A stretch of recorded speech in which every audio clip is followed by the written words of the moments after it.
Bonjour, bonjour, bonjour. Je m'appelle Alice Taglioni et je suis comédienne. Et il y a beaucoup de monde. C'est assez impressionnant pour moi d'être là et en même temps je suis très heureuse. Je me suis réveillée ce matin en me disant mais vraiment j'ai rien écrit, c'est complètement débile. Et en même temps je me suis dit ça va finalement assez bien avec le thème qui est le courage. Donc j'ai préféré me dire c'est bien, tu as eu beaucoup de courage parce que finalement tu viens quand même. Donc voilà, le courage, il y a tellement de choses à dire. Il y a tellement de choses à dire. Alors moi, je suis actrice. D'ailleurs, je voyais sur ma photo, ah voilà, Alice Taglioni, actrice. Et je me disais, c'est marrant, c'est pas grave, c'est pas réducteur, mais depuis toujours, je fais du piano.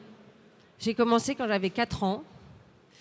Et je me suis toujours définie, en tout cas jusqu'à l'âge de 20 ans, 25 ans, comme une pianiste. Donc c'est pour ça que c'est rigolo de voir Alice Taglioni actrice. J'ai un peu abandonné le piano vers 20 ans quand j'ai arrêté le conservatoire parce que j'y avais vécu certes des moments incroyables, mais aussi des moments assez douloureux.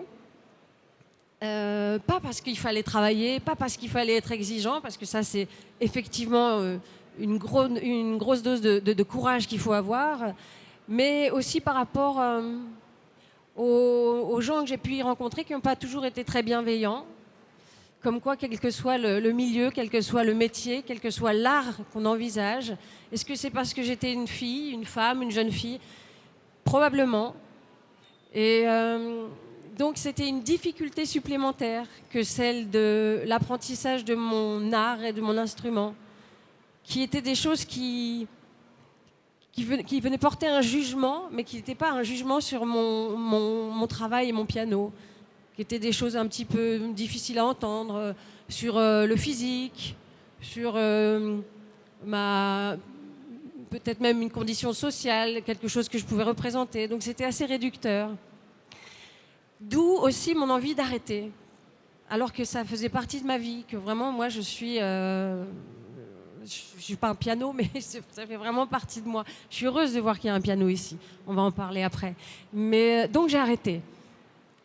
Et j'avais envie de m'exprimer autrement, justement, avec un micro, avec mon corps. J'étais pas à l'aise dans mon corps, je savais pas bouger, j'étais comme ça. Je suis rentrée dans un cours de théâtre. J'ai fait des très bonnes rencontres, notamment une directrice de casting qui m'a permis de faire mon premier film. Là, j'ai découvert un autre univers, un univers où il fallait avoir beaucoup de courage. Ça, je peux vous le garantir. Qu'on soit une femme, qu'on soit un homme, qu'on soit une actrice, un acteur, un réalisateur, un producteur. J'ai dû faire face aussi à, encore une fois, pas mal de préjugés, et c'est encore le cas. Donc, le courage, c'est de ne pas s'en faire. C'est de rester confiante, de savoir qu'il y a des hauts, qu'il y a des bas. J'entendais une femme tout à l'heure me dire qu'elle avait 46 ans, sa vie était finie. Elle a commencé comme ça, elle fait « Moi j'ai 46 ans, bon ma vie est finie. » Waouh, mais c'est terrible. Moi j'ai 49 ans, hein, ma vie elle commence. Je vous le dis, elle commence. Et pourtant oui, vraiment. Et c'est gentil. Non mais je vais vous dire, parce que justement, à un moment je me suis dit « Waouh, mais je vais pas reprendre le piano. » C'était juste après le confinement. J'avais plus de matière, moi. Enfin, si, j'avais mon piano chez moi, mais on était un petit peu tous, on était un peu éteints, on savait plus trop comment communiquer. Et c'est revenu. Et j'ai eu envie de travailler 5, 6, 7 heures par jour mon piano. J'ai eu envie de prendre une petite revanche, pas une vengeance, qui était que j'avais mal quitté le conservatoire avec des gens qui m'avaient vraiment rabaissé. Et ces heures de piano-là, je les ai voulues. Et pourtant, j'avais mes enfants. Et pourtant, j'avais mon métier.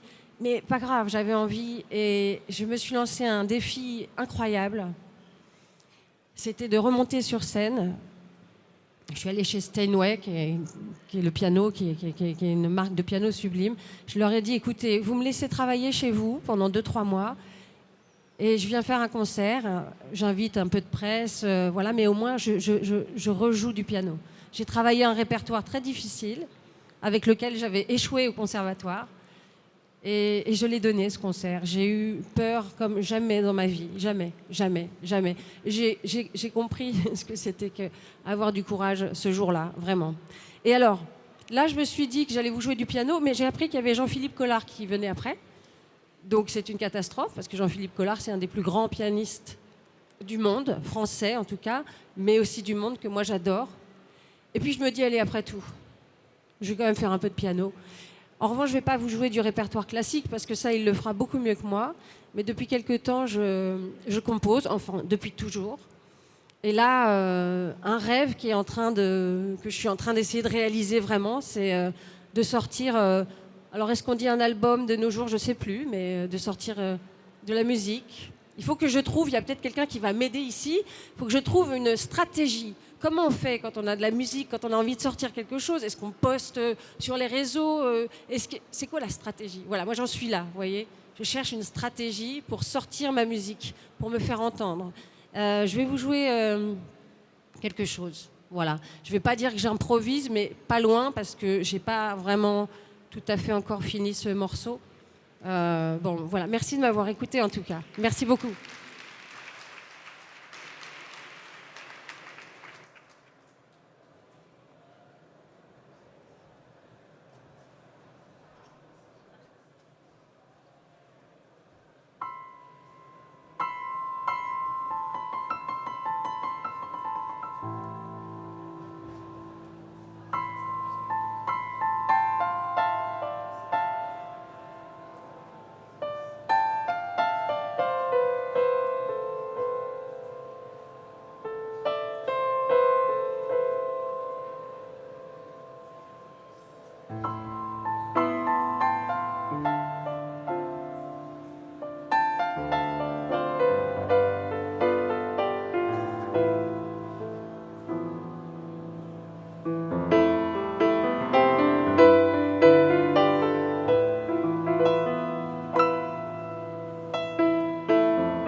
Merci à tous.